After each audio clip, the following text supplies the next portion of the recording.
नाज़रीन अस्सलाम वालेकुम and good evening. Ali Bukhari और कानून और रात दोनों आपकी खिदमत में हाजिर हैं। आज 19 अक्टूबर 2015 को अपना प्रोग्राम शुरू करते हैं। पहले तो कुछ जो हमारी अनाउंसमेंट होती है, इस हफ्ते इंशाल्लाह हमेशा की तरह फिचली ऑफिस में लोगों से मुलाकात होगी। अगर आप मिलना चाहते हैं मैनचेस्टर में तो इंशाल्लाह थर्सडे को यानी जुमेरात वाले दिन मैनचेस्टर में लोगों से मुलाकात होगी। काफ़ी बिजी दिन गुजरता है, अगर आप अपॉइंटमेंट्स बुक करना चाहते हैं तो पहले से कर लीजिए ताकि हम वहाँ पे जाके आपको डेफिनेटली अकोमोडेट कर सकें। अब आज के प्रोग्राम के अंदर जो मैं एक पहला पॉइंट डिस्कस करना चाह रहा था, एक नया केस आया है। नया केस है, आप उसको कह लें president of the upper tribunal की तरफ से गाइडेंस है ह्यूमन राइट्स केसेस के ऊपर कि ह्यूमन राइट्स केसेस के अंदर कैसे देखा जाएगा। अब मैं कुछ टेक्निकल बातें करूंगा यहाँ पे, सबके काम की नहीं होंगी, लेकिन जिनको अपील्स पे जाना है अभी रिसेंट टाइम्स में, उनके लिए इसका काफ़ी फ़ायदा होगा। अब वो क्या पॉइंट्स हैं आपने सुना होगा कि सेक्शन 117B का जिक्र आता है। आपके अगर रिफ्यूज़ल लेटर्स आते हैं उनके अंदर अगर आपके ह्यूमन राइट्स के ऊपर रिफ्यूज़ किया जा रहा है, उसके अंदर भी सेक्शन 11C का जिक्र आता है, 117B का जिक्र आता है। इसके अंदर क्या कहा जाता है कि अगर आप यहाँ पर रहते रहे हैं और आपका जो इमिग्रेशन स्टेटस था, वो जो लफ्ज़ इस्तेमाल किया जाता है वहाँ प्रिकेरियस रहा है, और उस प्रिकेरियस इमिग्रेशन स्टेटस के अंदर आपके यहाँ पे कोई ह्यूमन राइट्स डेवलप होते हैं, तो जजेस को ये डायरेक्शन दी जाती है कि जी आप उसको लिटिल वेट के लफ्ज़ इस्तेमाल किए गए हैं, यानी आप उसको बहुत कम इंपॉर्टेंस देंगे।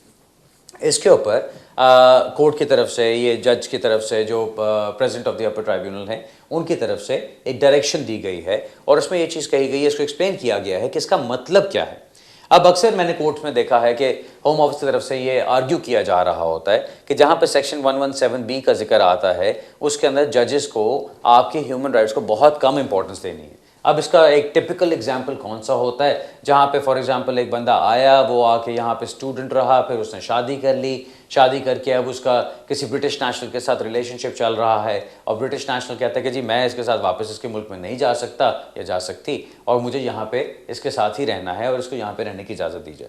वहाँ पे होम ऑफिस की आर्ग्यूमेंट ये होती है कि जी सेक्शन 117B ये कहता है कि जिस टाइम में आपका रिलेशनशिप शुरू हुआ, जब आपके पास इमिग्रेशन स्टेटस प्रिकेरियस था, उस वक्त आपके इस ह्यूमन राइट्स को कोई ख़ास वैल्यू नहीं दी जाएगी, और ये अक्सर जजेस के सामने आर्ग्यू किया जा रहा होता है। अब ये जो गाइडेंस दी गई है, इसके अंदर ये चीज़ साफ साफ कही गई है कि ये बात इस तरह से नहीं है जिस तरह से होम ऑफिस वाले इसको आपके हलक के नीचे उतारने की कोशिश करते हैं। इसमें ये कहा गया है कि जजेस के पास पूरी अथॉरिटी है, पूरी पावर है कि उन्होंने अपनी डिसीजन मेकिंग करनी है, यानी उन्होंने अपना फैसला करना है और उस फैसले के अंदर वो जो भी चीज़ें इस्तेमाल करना चाहें, जो भी पॉइंट्स को ज़्यादा या कम अहमियत देना चाहें, वो उनको दे सकते हैं। अब ये जो प्रिकेरियस वाली बात है, इसका क्या मतलब है? प्रिकेरियस का जो अगर आप एक इंग्लिश लैंग्वेज का मतलब निकालें तो उसका मतलब ये होता है कि जो अभी पक्का नहीं है या जो अभी कच्चा पक्का चल रहा है।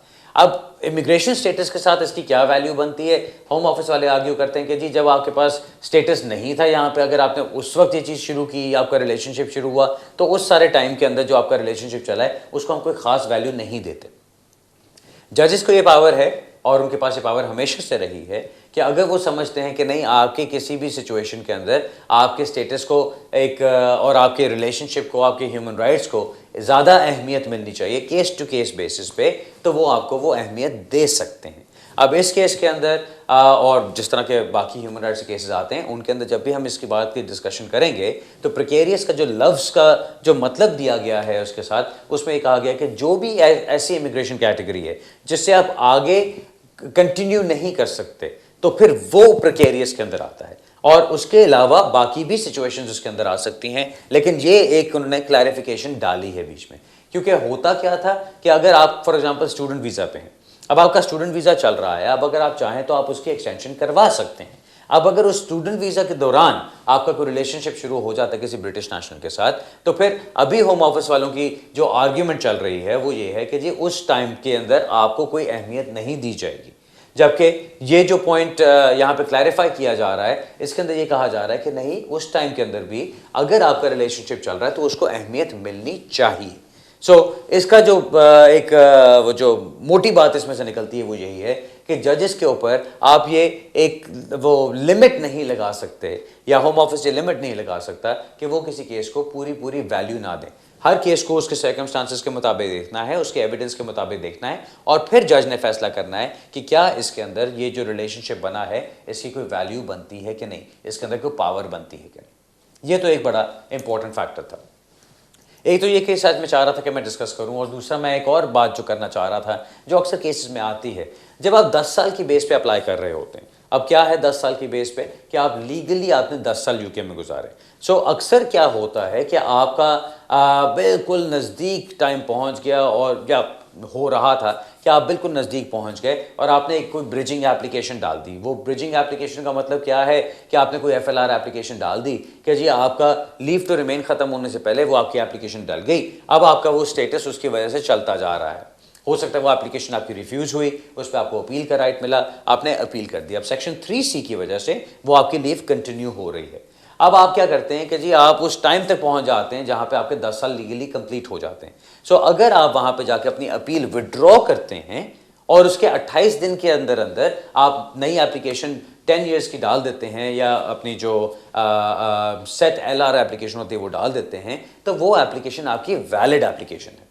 अब होम ऑफिस ने कुछ केसेस के अंदर ऐसा रिफ्यूज़ल डाला है, अभी हमारा केस आ रहा है कोर्ट में, उसके अंदर भी ये पॉइंट चल रहा था कि जी ये इन्होंने जो एप्लीकेशन डाली वो इन्होंने अपील अपनी विड्रॉ कर ली, अपील विड्रॉ होने की वजह से इनकी लीव टू रिमेन खत्म हो गई, और उसके बाद जो इन्होंने एप्लीकेशन डाली है उस वक्त इनके पास चांस नहीं बनता था एप्लीकेशन डालने का। ये बात हरगिज़ गलत है, होम ऑफिस की तरफ से बिल्कुल सरासर गलत चीज़ है, क्योंकि कानून जो चीज़ अलाउ करता है वो ये है कि अगर आपकी अपील चल रही है और आपने वो अपील विड्रॉ करके उसके 28 दिन के अंदर अंदर नई एप्लीकेशन डाल दी और वो एप्लीकेशन आपकी सक्सेसफुल हो सकती है, तो उसको इस बात पे रिफ्यूज़ नहीं किया जा सकता कि आपके पास वैलिड लीव टू रिमेन नहीं थी जब आपने वो एप्लीकेशन डाली। ये उन सुनने वालों के लिए फ़ायदा होगा जो कि इस तरह की सिचुएशन में पड़े हुए हैं या आने वाले हैं, या जिनकी ऐसी कोई सिचुएशन चल रही है।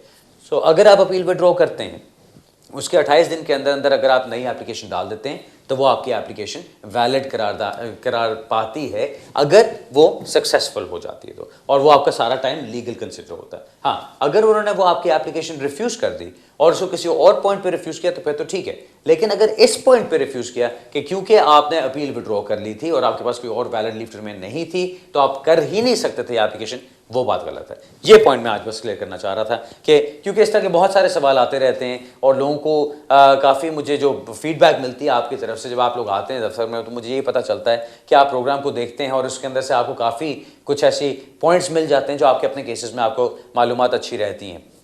कई दफ़ा ऐसा होता है कि यहाँ पे मैं आपसे बात नहीं कर सकता, बल्कि बहुत दफ़ा ऐसा होता है, मुझे बहुत लोग कहते रहते हैं कि जी कॉल करते रहे मिला नहीं, लेकिन अगर आपको ये बात सुन के और आपका फ़ायदा हो जाता है तो उसी में हमारी कामयाबी है। अब मेरा ख्याल है अपने फ़ोन कॉल्स की तरफ चलते हैं जी। पहली कॉल लेते हैं। हेलो हेलो, मेरा ख्याल है पहली कॉल ड्रॉप हो गई है जी, दोबारा करते हैं ट्राई। हेलो हेलो जी। जी, अस्सलाम वालेकुम जनाब। जनाब आशाम। बुखारी साहब, मेरा इंडेफिनेट हुआ था पिछले साल अक्टूबर में, मेरा और मेरी फैमिली का। जी।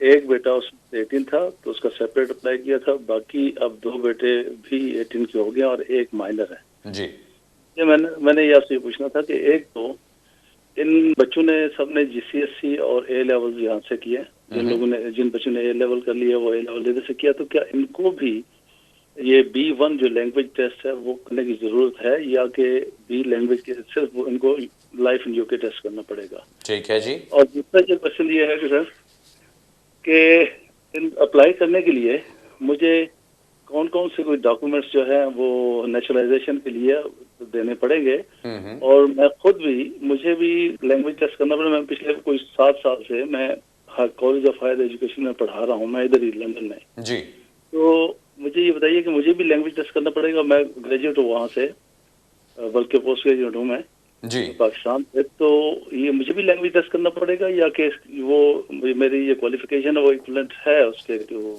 कर ले?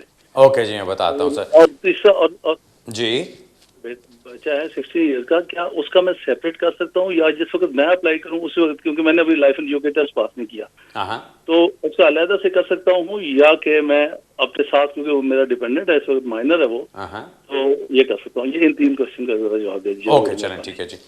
Minor 16 years old.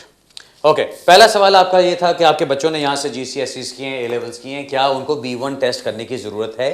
जी सर, उनको भी B1 टेस्ट करने की ज़रूरत है, बिकॉज जो इमिग्रेशन रूल्स में बात कही गई है वो ये है कि अगर तो आपने यूके से आके कोई डिग्री की है, एन इंग्लिश टॉट डिग्री, अगर आपने यूके से डिग्री की है तो फिर आपको ये टेस्ट करने की जरूरत नहीं है जो B1 टेस्ट है। लेकिन अगर आपने यूके से डिग्री नहीं की है तो फिर आपको ये टेस्ट करना पड़ेगा। सो मुझे इससे यही समझ आती है कि जो लोग GCSEs A लेवल्स वगैरह करके भी बैठे हुए हैं, जो लोग यहाँ पे बहुत बहुत अरसे से भी रह रहे हैं और उनकी इंग्लिश बहुत अच्छी है, उनको भी B1 लेवल दिखाना पड़ेगा, अपना टेस्ट करना पड़ेगा।